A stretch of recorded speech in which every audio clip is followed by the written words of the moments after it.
Hello అండి. Welcome back to విందు భోజనం. ఈరోజు మా అత్తయ్య మీకోసం బియ్యపు రవ్వ ఉప్మాని చేసి చూపిస్తుందండి. అది ఎలాగో చూద్దాం పదండి. ఇక్కడ కొంచెం బియ్యం తీసుకున్నాము అండ్ ఆ బియ్యంని తను తిరగల్లో వేస్తుంది. ఇక్కడ తిరగల్లో వేయడము అంటే నాట్ ఏ జోక్ అండి, చాలా టైట్గా ఉంటుంది, అది తిప్పాల్సిందే. అండ్ ఇక్కడ కొద్ది కొద్దిగా బియ్యం యాడ్ చేసుకుంటే రవ్వ అనేది స్మూత్గా వస్తుందంట. లేదు అంటే మనకి దొడ్డు రవ్వ, గోధుమ రవ్వ ఉంటుంది కదండి, అంత దొడ్డుగా వస్తుందంట. సో కొంచెం కొంచెంగా వేసుకొని తను తిప్పేస్తుంది ఇక్కడ. అండ్ అలా తిప్పుతూ తనైతే ఒక చిట్ట రవ్వ మొత్తం చేసేసిందండి.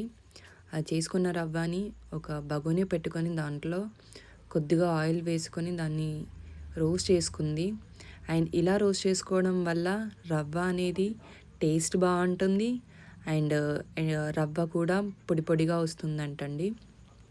అండ్ ఈ బియ్యపు రవ్వ ఉప్మా చేసుకునేటప్పుడు ఒక టిప్ ఫాలో అవ్వాల్సిందే అండి. అదేంటి అని అంటే, వన్స్ మనం బియ్యం రవ్వ అనేది బగోనీలో యాడ్ చేసుకున్న తర్వాత కంపల్సరీ ఒక స్పూన్ పట్టుకొని కంటిన్యూస్లీ తిప్పుతూనే ఉండాలి. అండ్ ఆ రవ్వ అనేది ఇలా కొంచెం కలర్ చేంజ్ అయిన తర్వాత తీసి పక్కన పెట్టేసుకోవాలి. ఇంకా రవ్వ అనేది రెడీ అయిపోయినట్టేనండి.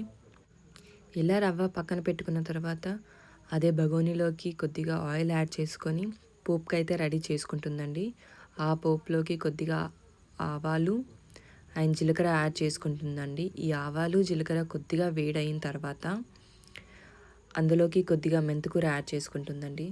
ఉప్మాలోకి మెంతికూర ఎందుకు అనుకుంటున్నారా? మెంతికూర వల్ల చాలా టేస్ట్ బాగుంటుందండి ఉప్మా. నేను ఫస్ట్ టైం షాక్ అయ్యాను, బట్ తిన్న తర్వాత చాలా బాగుంది. అండ్ మీరు ఒకసారి ట్రై చేసి చూడండి. అండ్ మెంతికూర వేసుకున్న తర్వాత కొద్దిగా వెల్లిపాయ అనేది కచ్చాపెచ్చాగా దంచుకొని వేసుకోవాలి. ఇలా ఫ్రై అవుతున్న టైంలోనే పచ్చిమిర్చి యాడ్ చేసుకోవాలండి. మీ స్పైసీకి తగ్గట్టుగా పచ్చిమిర్చి అనేది యాడ్ చేసుకోండి. మీకు ఎక్కువ స్పైసీగా కావాలి అనుకుంటే పచ్చిమిర్చి ఎక్కువగా యాడ్ చేసుకోండి. అండ్ పచ్చిమిర్చి కూడా మంచిగా ఫ్రై అవ్వనివ్వాలి. ఇలా కొద్దిగా పచ్చిమిర్చి ఫ్రై అయిన తర్వాత అందులోకి పల్లీలు యాడ్ చేసుకోవాలండి. ఇఫ్ మీరు పల్లీలు యాడ్ చేసుకోవాలి అంటే పచ్చిమిర్చి తర్వాత యాడ్ చేసేసుకోండి. అండ్ మేమైతే ఇక్కడ పల్లీలు యాడ్ చేయట్లేదండి, డైరెక్ట్గా శనగపప్పు యాడ్ చేస్తున్నాము. అది కూడా శనగపప్పు కొద్దిగా మేము నీళ్ళలో నానబెట్టుకొని యాడ్ చేసుకుంటున్నామండి.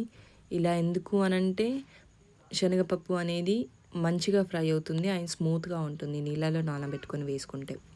అండ్ మీరు ఇక్కడ శనగపప్పే కాకుండా పల్లీలు, మినప్పప్పు, పెసరపప్పు కూడా యాడ్ చేసుకోవచ్చండి. ఇక్కడ మా శనగపప్పు అయితే కొద్దిగా ఫ్రై అయింది. అండ్ దాని తర్వాత మేము ఆనియన్ యాడ్ చేసుకున్నామండి. ఆనియన్ కూడా కొద్దిగా ఫ్రై అయిన తర్వాత రుచికి సరిపడా ఉప్పు వేసుకోవాలండి.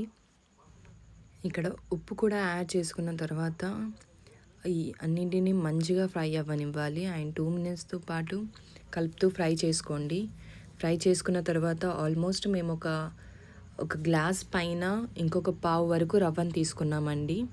ఆ గ్లాస్ పైన పావు వరకు తీసుకున్న రవ్వకి మేము 1.5 గ్లాస్ వాటర్ అనేది యాడ్ చేసుకున్నాము. వాటర్ అనేది మంచిగా ఎసరు వచ్చిన తర్వాత కొద్ది కొద్దిగా రవ్వను యాడ్ చేసుకుంటూ కలుపుకోవాలి.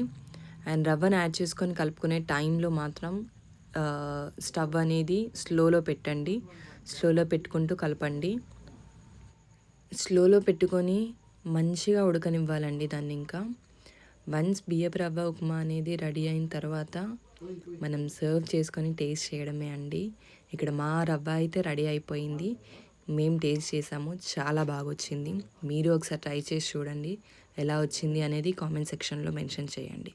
అండ్ నెక్స్ట్ వీడియోలో కలుద్దాం. Bye bye.